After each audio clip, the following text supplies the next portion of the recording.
Então, o tema que a gente escolheu para estar falando para vocês hoje é a questão de recolocar a castidade como no âmbito das virtudes, né? Que a gente percebe que toda uma construção sociocultural, até principalmente dentro da área da psicologia, de derrubar a castidade como uma virtude e colocar ela como algo bem nocivo, como algo ruim, que só faz mal, né? Então, a gente traz de volta essa cena inspirado em Max Scheler, né? Que ele que trouxe essa ideia também para Wojtyla, né, de reabilitar a castidade enquanto uma virtude que de fato traz para a gente um equilíbrio psicológico, emocional, não só colocar a castidade nesse âmbito da questão religiosa, mas muito mais psicológica, né?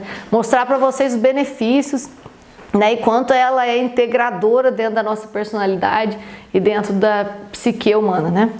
Então eu coloquei esse espaço de desvalorização, principalmente e inicialmente talvez com a psicanálise, né?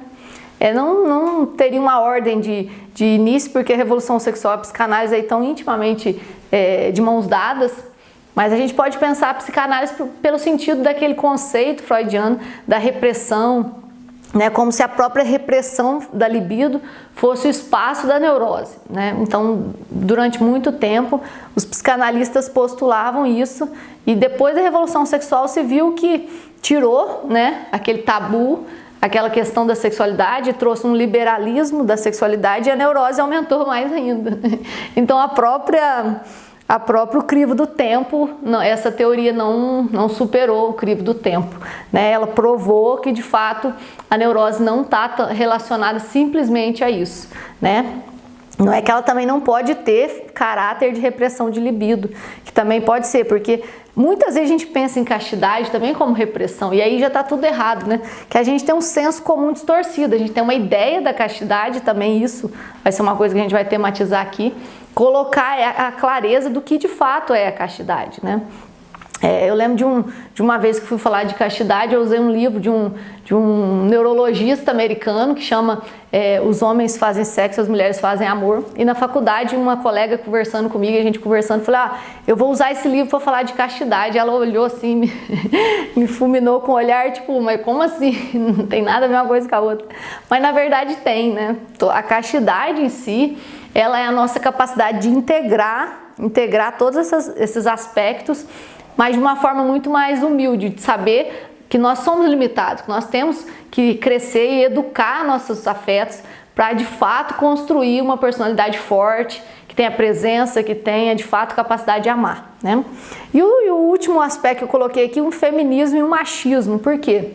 No feminismo você tem a ideia, não, as mulheres não têm que esperar o casamento para ter a vida sexual, não. Os homens têm que mostrar que são homens, tendo muitas mulheres, muitas experiências, muitos, no sentido do Dom Juan, né, aquele personagem da literatura que abarca toda essa compreensão de um certo medo de não aparentar a masculinidade e ao mesmo tempo também de não colocar o feminino como sendo aquele caráter de preservar, né, o coração, a pureza, como se isso fosse destruir, de fato não fosse uma coisa boa. Então o feminismo traz para a cultura e para a vida da mulher a ideia de que ela tem que viver uma certa promiscuidade para ficar meio que no mesmo nível do homem, né? Então isso também é um aspecto que a gente vai estar pontuando. Vamos para a próxima, né? Aqui eu pulei uma página. E quando a gente pensa na virtude da castidade, a gente também tem que trazer ela de volta para o âmbito, para a sacola das virtudes, né? Porque ela não é mesmo, de fato, nada nociva e ela, ao mesmo tempo, ela talvez seja aquela que coloca em ordem todas as outras virtudes, né? Por isso eu coloquei as virtudes aqui, né? Porque, de fato, quando a gente pensa em castidade, a gente pensa que todo esse aparato e todos esses benefícios vêm de todas as virtudes. Quando a gente cresce na temperança, que ela é a virtude que ordena a castidade, né? A gente automaticamente cresce em todas, se não em praticamente todas as outras virtudes, né? E aí eu coloquei esse ordenamento psíquico por isso, porque quando a gente vai para o vício, que é o inverso da virtude, a gente perde a ordem interior psíquica que a gente tem, né? Então, um grande exemplo, como a gente já falou na aula anterior, é a questão da pornografia. Quando a gente se depara diante de cenas de pornografia, a gente percebe naturalmente, todos nós podemos perceber uma desorganização interior dos nossos afetos. A gente fica desordenado, né, afetivamente. Então as virtudes, elas fazem isso, elas ordenam a gente psiquicamente. E a castidade, então, mais ainda. Por isso que ela não é a repressão, ela não é a negação da sexualidade, ela não é esse abafamento de algo que seja libido. Não, ela é aquilo que eleva, né, a libido e torna isso tudo virtuoso. Eu também coloquei autonomia e liberdade por isso. Não é nem um pouco novidade a gente ver que os vícios escravizam, eles vinculam a gente a ações que a gente depois não quer ter e continua tendo, né? E as virtudes fazem isso, elas devolvem pra gente a autonomia, né? A liberdade, a castidade faz isso. Ela coloca a libido da gente e os afetos da gente para que a gente ordene eles como a gente quiser. E isso é muito legal, né? Porque de fato a gente percebe que as pessoas às vezes não têm autonomia sobre o próprio sentimento, sobre o próprio, nem tanto o sentimento, porque ele em si já é mais fluido, né? Mas principalmente sobre a capacidade de amar, mais ainda, né? Então a liberdade é importantíssima para a nossa capacidade de amar. Não existe amor verdadeiro sem que a gente esteja livre, né? Tanto que uma das questões quando a gente se casa, das promessas, é se está fazendo aquela escolha livre, né? E a pessoa geralmente tem que falar, eu estou fazendo a escolha livre, porque senão não existe espaço para que nasça amor, não existe espaço para que essa autonomia aconteça. E no sentido de riqueza humana, né?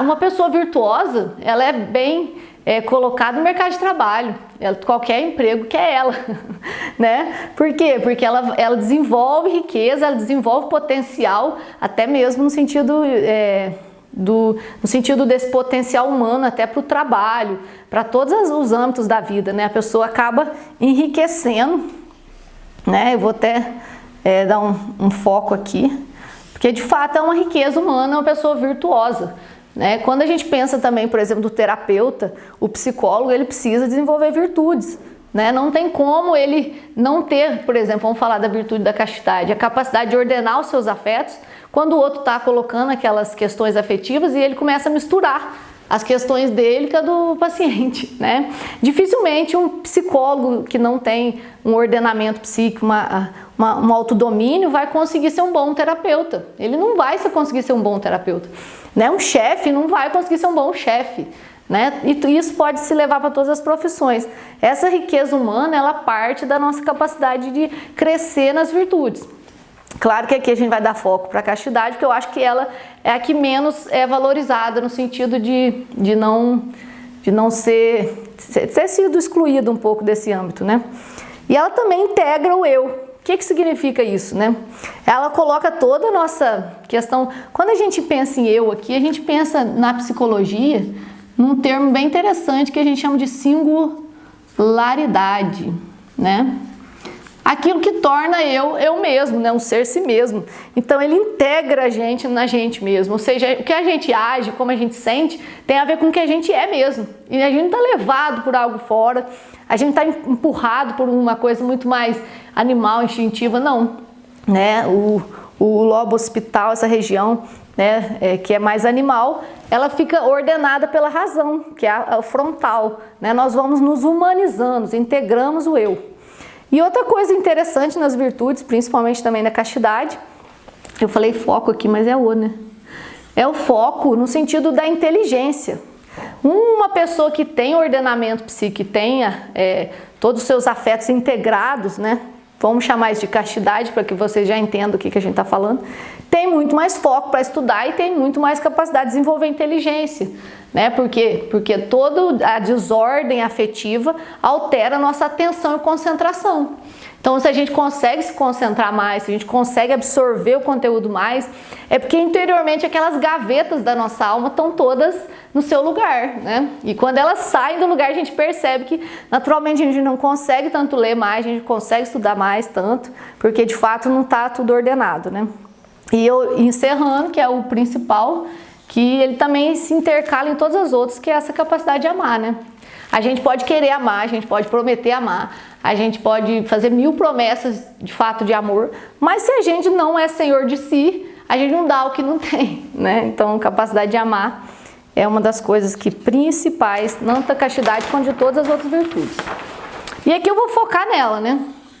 Vou focar nela, porque aí eu acho que a gente vai já dissecar esse terreno e já clarear isso, né? Integração do amor, Wojtyla fala muito disso, né? E até eu cito isso no meu livro. E quem quiser até aprofundar esse tema pode ter acesso ao livro, que é um pouco esse caminho aí. Mostrar a castidade como essa ferramenta terapêutica, né?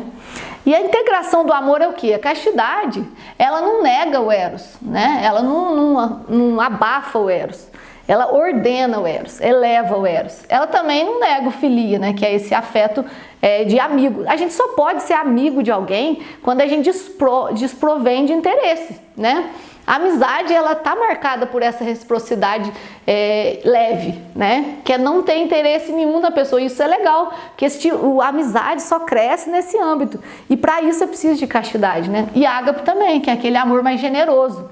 Enquanto o outro, mesmo o outro não sendo legal comigo no trânsito, no trabalho, eu consigo ser generoso e ser bom com a pessoa, né? Então, o que a castidade faz? Ela integra todas essas questões do amor, né? Até eu citei Wojtyla, porque eu acho que ajuda bastante a gente a organizar. Um amor que se limita ao corpo e ao sexo e não atinge a pessoa é um amor não integrado, né? A gente amar somente um corpo, a gente não amou a pessoa, porque de fato o corpo precisa estar integrado na pessoa, né? Quem eu amo não tem que estar só a parte externa, tem que estar interiormente, tem que estar completa, tem que estar inteira, né? Integrado, por isso inteira, né? É como a gente pensa no alimento integral dentro da nutrição, né?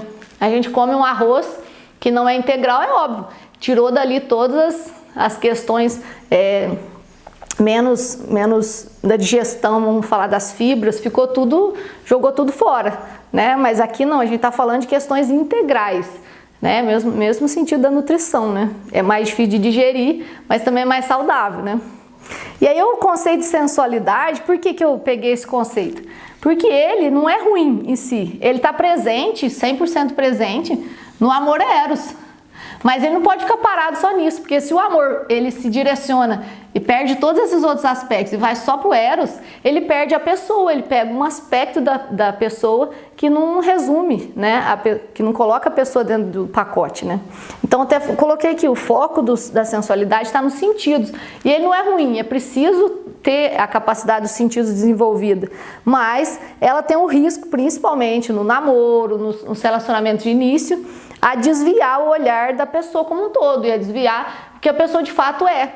É como se enganasse, é como se o enamoramento e a paixão, quando ele não tem a castidade enquanto esse terreno que protege o amor, ele ludibria, ele vai para o lado da ilusão, ele vai para o lado de tudo aquilo que só é no sentido assim saboroso para os sentidos, né? Por isso eu chamei de sensualidade. E o conceito que o Wojtyla não pode perder de vista é o valor da pessoa, né? O personalismo em muitos momentos vai usar isso muito em bioética, em todas as outras realidades. Mas aqui eu vou trazer esse conceito do valor da pessoa para o realismo da virtude. O que é isso? Quando a gente desenvolve a virtude, a gente olha a pessoa como de fato ela é. E isso é muito legal. Isso de fato coloca a gente no âmbito tanto de valorizar, como também de ter humildade do que não esperar do outro, né? A castidade é isso. Ela também ajuda a gente a não ficar esperando que o outro possa ser virtuoso, mas que a gente seja, né? Diante disso. Ou seja, você tem um realismo da virtude. Você sabe que o outro é um ser humano, você sabe que o outro tem as mesmas fraquezas humanas que você. Eu até citei também Wojtyla aqui, porque ajuda. A castidade não conduz ao desprezo da carne, né? Porque pode parecer, a gente tá falando de castidade, então tudo que é carnal vamos fingir que não existe. E não é nada disso, né? Muito pelo contrário, essa humildade do corpo, saber da sua limitação, é uma atitude própria perante qualquer grandeza verdadeira, né? Então a castidade coloca de fato a carne no nível da grandeza e não tanto no nível somente da concupiscência e das questões dos sentidos, né?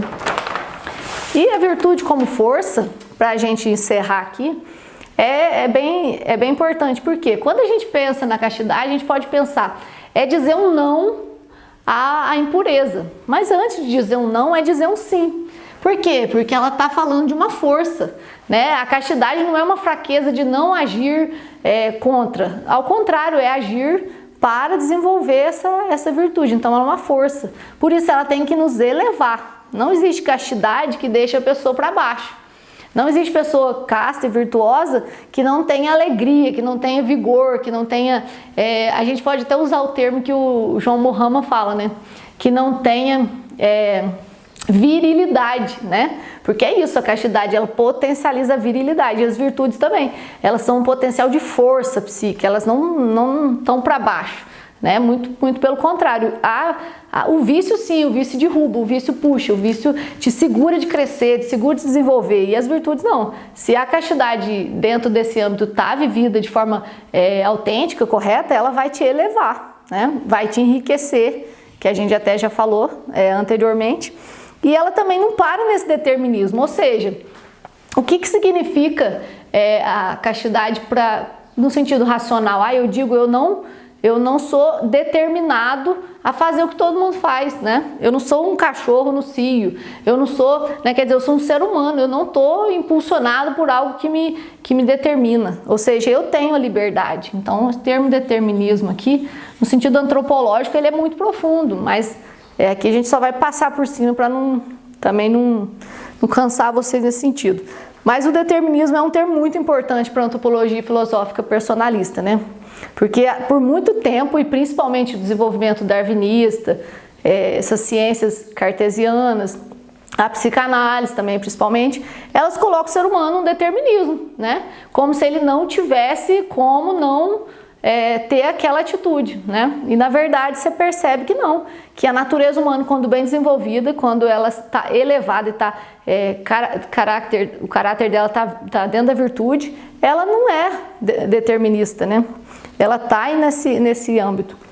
E aqui eu coloquei quebrar as ilusões, porque a virtude, ela coloca a gente dentro desse nível de amadurecimento, né? Amadurecer é isso, é olhar o outro como de fato ele é, né? E não criar ilusões para que a gente sinta mais confortável, para que, né, de fato, igual a questão do prazer sexual, usar o prazer sexual como se fosse um brilho que coloca diante de toda aquela da situação ruim que a pessoa não gosta da pessoa, a pessoa é ruim, não é legal, mas tem um prazer sexual envolvido ali. Então, eu tampo toda aquela realidade com uma ilusão, né? E a virtude, ela destampa isso.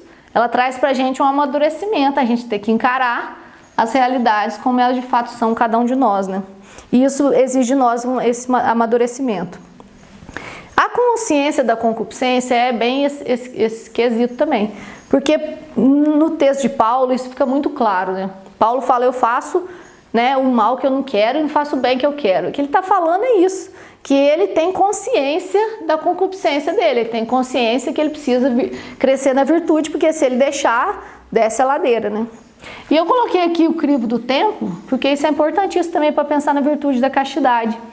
Porque quando a gente está falando, né, de séculos e séculos de história, não teve ninguém que viveu a castidade bem que não tenha tido os benefícios, né? Você pode olhar que o maior índice de pessoas idosas está dentro dos mosteiros, de clausura, né?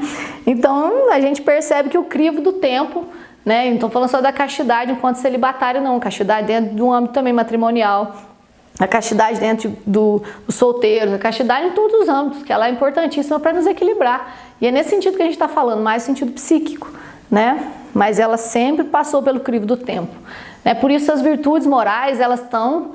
às vezes a gente não consegue construir toda essa antropologia que está por trás. Mas quando a gente se ampara na moral, a gente percebe que ela nos ajuda a levar a gente até essas virtudes sem, às vezes nem sempre, todo mundo consegue compreender tamanha importância e o caminho que elas vão percorrendo no sentido teórico. Pegando o gancho aí do nosso assunto, né, a gente vai tratar da castidade específica ao período e a vocação do matrimônio, né?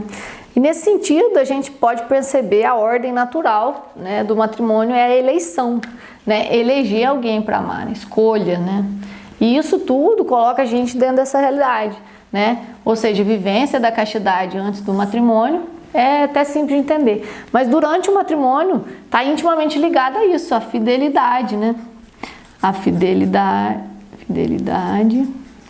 é uma ordem natural, né? É comum na natureza humana a gente buscar a fidelidade e as pessoas que são fiéis a gente, né? Então é a ordem natural. E quando a gente pensa a castidade também, ela eleva a ordem natural, ela coloca, né, o matrimônio no âmbito também muito além do natural, do divino, né? Que é colocar essa pedagogia do amor a serviço de fazer crescer o amor dentro do matrimônio, né? Eu não só sou fiel, como eu também cada vez mais amo mais e melhor. Então a pedagogia do amor é isso, é a capacidade que todo o sistema matrimonial, toda a questão dos relacionamentos e da família provoca na gente crescer no amor, né? E aí é que eu coloquei continência periódica, não necessariamente tem que ser só os métodos naturais. Pode ser, por exemplo, a pessoa fica doente, né?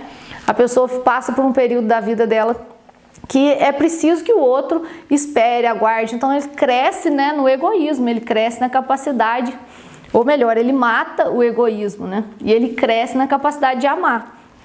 Eu até peguei um poeminha aqui da Adélia que tem no livro, que eu acho que exemplifica bem isso, né? E dá pra gente ver como que a castidade dentro do matrimônio, ela traz um crescimento e ela agrega um caráter até poético, né, no amor, que se não tem esse aspecto aí, fica muito mais empobrecido. Ela começa assim: há mulheres que dizem, meu marido se quiser pescar, que pesque, mas que limpe os peixes. Eu não. A qualquer hora da noite me levanto, ajudo a escamar, abrir, retalhar e salgar.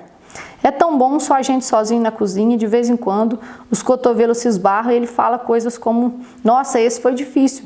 Prateou no ar dando rabanadas. E faz o gesto com a mão. O silêncio de quando nos vimos a primeira vez atravessa a cozinha como um rio profundo. Por fim, peixes na travessa, vamos dormir, coisas prateadas espocos. Somos noivo e noiva. Adélia Prado. Então o que ela está falando daqui, né? Uma coisa que poderia ser ruim, né? Mas por quê? Porque ela coloca esse caráter da eleição de escolher o outro, ela consegue trazer para uma coisa que é, sei lá, mexer com peixe, um negócio que cheira ruim, escama, um negócio horrível, poderia estar um prato cheio para as feministas dizer, nossa, que coisa mais ruim. Não, ela torna isso, né, pedagogicamente um caminho de amor, né, um caminho de crescer no amor ali. Então, como que é bonito isso, né? A gente vê dentro do matrimônio, né, como não só o caráter da fidelidade, mas o caráter aqui que a Adélia fala, até vou colocar assim, um caráter poético, né? Poético, por quê? Né? A linguagem poética, ela eleva a gente para algo superior. O que a poesia tem para trazer? Nos trazer a capacidade de perscrutar, de aprofundar, de experienciar coisas que a gente não faria se não fosse aquela poesia, né? Ela nos leva para algo acima, superior daquilo que é a natureza, o natural, né? Não que não precisa a ordem natural, existe a ordem natural, né? A castidade, por exemplo, é a fidelidade dentro do matrimônio. Mas ela passa mais até do que isso, existe toda uma pedagogia, né? E os momentos difíceis, a continência, quando a gente percebe que a doença ou uma questão de viagem, milhares de coisas, vamos fazendo o quê? A gente vai matando o egoísmo e a gente vai crescendo em generosidade, né? Que é o que a Adélia fala. Generosidade, né? Não sei como que ainda tem gente que usa a Adélia para falar de questões feministas, mas ela é uma mineirinha, tipo, que de fato mostra muito esse caráter transcendente do amor, né? O amor, quando ele encontra esse terreno, né, do coração entregue, generoso, da pureza, do coração mesmo desprovido, não só dessa questão da sensibilidade, ele até eleva a sensibilidade a outro nível, né? Até traz mais ainda esse caráter, porque você vê que no final da poesia, né, aparece no final o encontro sexual dos dois, né? E na verdade é isso, por quê? Porque poderia ser uma desunião, poderia ser algo que desagregasse no matrimônio, e não, né? Porque ela fala desse espaço mesmo pedagógico, do sofrimento, das dificuldades, que é pegar todo esse material, essa matéria-prima que é a vida, e construir algo com aquilo, né? Isso de fato é muito bonito. E até convido vocês, quando vocês tiverem a oportunidade de ler os poemas da Adélia, que tem muito conteúdo legal sobre isso. Muito obrigada.